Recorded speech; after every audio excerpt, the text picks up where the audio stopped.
Praise the lord.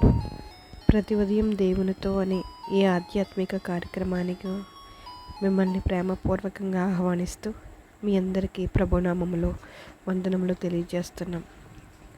ఈ ఉదయం మనం లేవగానే దేవునితో గడిపే కృప ఆయన మనకు దయచేశారు. మనం నిద్ర లేవగానే మనం ఎవరికి సమయాన్ని ఇవ్వకముందు దేవునికి సమయాన్ని ఇవ్వాలి. ఎవరిని చూడకముందు నీ ప్రార్థన ద్వారా ఆయన ముఖదర్శనం చేసుకోవాలి. ఎవరితో మాట్లాడకముందు నీ ప్రార్థన ద్వారా ఆయనతో మాట్లాడాలి. ఈ రోజును ఆయన చిత్తానికి నీవు అప్పగించాలి. నీ ఇష్టం ద్వారా నీవు మేలు పొందుతావో లేదో తెలియదు, కానీ కేవలం ఆయన కృపను నీ జీవితంలో ఒప్పుకుంటే తప్పకుండా మేలు పొందుకుంటావు. ఈరోజు దేవుడు మనతో మాట్లాడుతున్న శక్తివంతమైన మాట యోబు గ్రంథము 8వ అధ్యాయము 5వ వచనము. నీవు జాగ్రత్తగా దేవుని వెదకిన ఎడల, సర్వశక్తుడగు దేవుని బ్రతిమాలుకుని ఎడల, నీవు పవిత్రుడవై యథార్థవంతుడవైన ఎడల, నిశ్చయముగా ఆయన నీ యందు శ్రద్ధ నిలిపి నీ నీతికి తగినట్లుగా నీ నివాస స్థలమును వర్ధిల్లు చేయును. ఈ ఉదయకాలం దేవుడు నీతో నాతో సూటిగా మాట్లాడుతున్నారు. నీవు జాగ్రత్తగా దేవుని వెతకాలి. దేవుని నమ్ముకున్న మనము, దేవుడి బిడ్డలుగా పిలువబడుతున్న మనము ఏం చేయాలా? జాగ్రత్తగా దేవుని వెతకాలి. దేవుని వెతకడం అంటే ఆయన మీద మనము నమ్మకాన్ని కలిగి ఉండాలి, విశ్వాసంగా ఉండాలి. ఆయన దగ్గరికి వస్తున్నప్పుడే దేవుడు ఉన్నాడనియో, నేను ప్రార్థన చేస్తున్నప్పుడు వింటారు అనియో, ఆయన్ని వెతికినప్పుడు ఆయన నాకు ఫలాన్ని దయచేస్తాడు అని నీవు గట్టి నమ్మకంతో కలిగి ఉండాలి. గట్టి నమ్మకాన్ని నీవు కలిగి ఉండాలి. దేవుని మనం జాగ్రత్తగా వెతకాలి.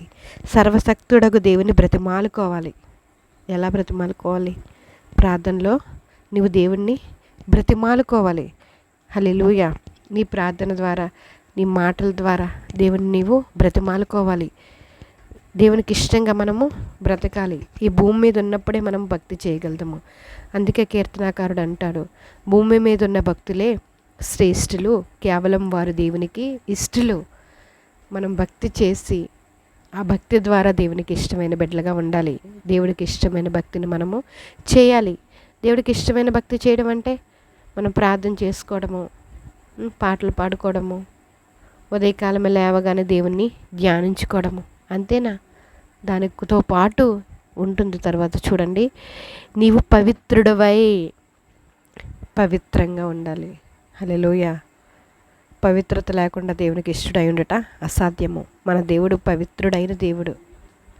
మనం కూడా ఎలా ఉండాలి? పవిత్రతను కలిగి ఉండాలి. ఎక్కడ మన పవిత్రతకు లోపం కలిగే వరగా మనం ఉండకూడదు.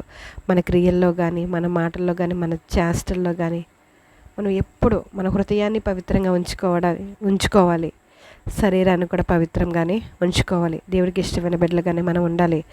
మన హృదయంలో పాపం పెట్టుకుని దేవుడికి ఇష్టంగా ఉండాలంటే మన ప్రార్థనకి జవాబు రాదు. నీ దోషములు నీకును నాకును అడ్డుగా ఉన్నాయని దేవుడు సెలవిస్తున్నాడు. మన హృదయంలో పాపం పెట్టుకొని, మన శరీరంలో అపవిత్రత పెట్టుకొని గంటలు ప్రార్థన చేసినా దేవుడికి ఇష్టం అవ్వదు.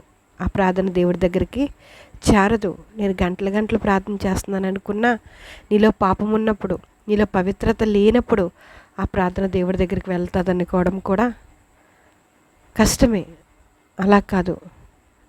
నీవు పాపంలో ఉన్నావేమో ఒకప్పుడు, వాటన్నిటిని విడిచిపెట్టి నేను దేవుని వైపు రావాలి, దేవుని మార్గంలో నడవాలి, పవిత్రమైన మార్గంలోకి నేను నడవాలి, యథార్థంగా నేను నడుచుకోవాలి, ఆయన రాజ్యంలో చేరే భక్తి చేయాలి అని నీవు అన్నీ విడిచిపెట్టి మారు మనసు పొంది దేవునిలోకి వచ్చిన తర్వాత తిరిగి మళ్ళీ నువ్వు అపవిత్రత వైపు వెళ్తే నీ ప్రార్థన దేవుడికి అంగీకారంగా ఉండదు. నీ దోషములు నీకు నువ్వు దేవుడికి అడ్డంగా ఉంటాయి. ఒక్కసారి నీవు జ్ఞాపకం చేసుకో. అపవిత్రత నీలో ఉంటే దాన్ని వెంటనే విడిచిపెట్టు. అపవిత్రతతో నువ్వు ఎన్ని గంటలు ప్రార్థన చేసినా ఆ ప్రార్థన దేవుడి చెంతకు చేరదు. హల్లెలూయా. హృదయంలో పాపం ఉంచుకుని ప్రార్థన చేస్తే ఆ ప్రార్థన దేవునికి చేరదు. తర్వాత దేవుడు మాట్లాడుతున్నాడు, యథార్థవంతుడైన ఎడల. మనం యథార్థంగా ఉండాలి. దేవుడు యథార్థవంతుడు. ఆయన కలిగి ఉన్న మనము కూడా మన జీవితంలో యథార్థతని ఎప్పుడూ కూడా విడిచిపెట్టేవారుగా మనము ఉండకూడదండి. హల్లెలూయా. నిజంగా మనం ఇలా ఉంటే జాగ్రత్తగా దేవుని వెతికి ఆయన్ని బతిమాలుకుంటూ పవిత్రంగా మనం ఉంటూ యథార్థతను మనం కలిగి ఉంటే నిత్యముగా ఆయన నీ యందు శ్రద్ధ నిలుపుతారు. ఆమేన్. దేవుడు మన యందు శ్రద్ధ నిలపాలంటే మనం పవిత్రత, మన యథార్థత, ఆయన యందు భయభక్తులు కలిగి ఉండటం, తగ్గింపు స్వభావం, ఇవన్నీ ఉంటే నీ నీతికి తగినట్లుగానే నీ నివాస స్థలం వర్ధిల్ల చేయబడుతుంది. హల్లెలూయా. నీవు వర్ధిల్లుతున్నావు, నీ నివాస స్థలం వర్ధిల్లుతుంది, నీ బిడ్డలు బాగున్నారంటే అది నీ చేతిలోనే ఉంది. నీ నివాస స్థలం వర్ధిల్లింప చేయాలి అంటే, నీ బిడ్డలు బాగుండాలి అంటే, మీ కుటుంబం అంతా దేవుని సన్నిధిలో చేరాలి అంటే, ఆయన రాజ్యంలో ప్రవేశించాలంటే ఒక్కసారి జ్ఞాపకం చేసుకో. నీలో అపవిత్రత ఏమైనా ఉందేమో ఈ ఉదయకాలం దేవుడు నీతో మాట్లాడుతున్నారు. నీలో ఏమైనా ఆయనకి ఇష్టం లేకుండా ఏమున్నా విడిచిపెట్టు, ఇప్పుడే విడిచిపెట్టు. పైకి ఎంతో ప్రార్థనాపరురాలుగా మందిరంలో, ఇంట్లో కనబడుతూ నీలో పవిత్రత లేకుండా, యథార్థత లేకుండా నీ క్రియల ద్వారా ఆయనని మాత్రం నీవు చేరుకోలేవు.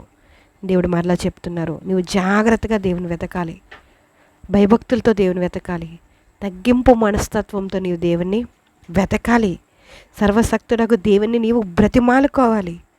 నీవు పవిత్రంగా ఉండాలి, యథార్థంగా ఉండాలి.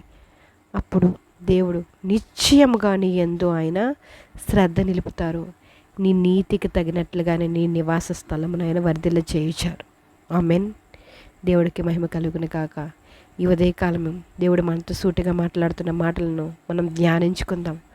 మనం మన దేవుణ్ణి బ్రతిమాలుకుందాం, జాగ్రత్తగా వెతుకుదాం, పవిత్రంగా ఉందాం, యథార్థంగా ఉందాము. ఆయన తప్పకుండా మన పట్ల శ్రద్ధ నిలిపి మన నివాస స్థలమును వర్ధిల్ల చేస్తారండి. ప్రార్థన చేసుకుందాం. జయం కలిగిన దేవా, మీకు వందనాలు, స్తోత్రాలు చెల్లించుకుంటాం తండ్రి.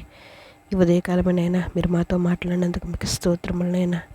మిమ్మల్ని వెతకడానికి మీరు సహాయం చేయండి, మిమ్మల్ని బ్రతిమాలుకోవడానికి మీ కృప చూపించండి అయ్యా. మాలో యథార్థత ఎప్పుడు లోపించకుండా ఉండునట్లు మీరు మాకు సహాయం చేయండి.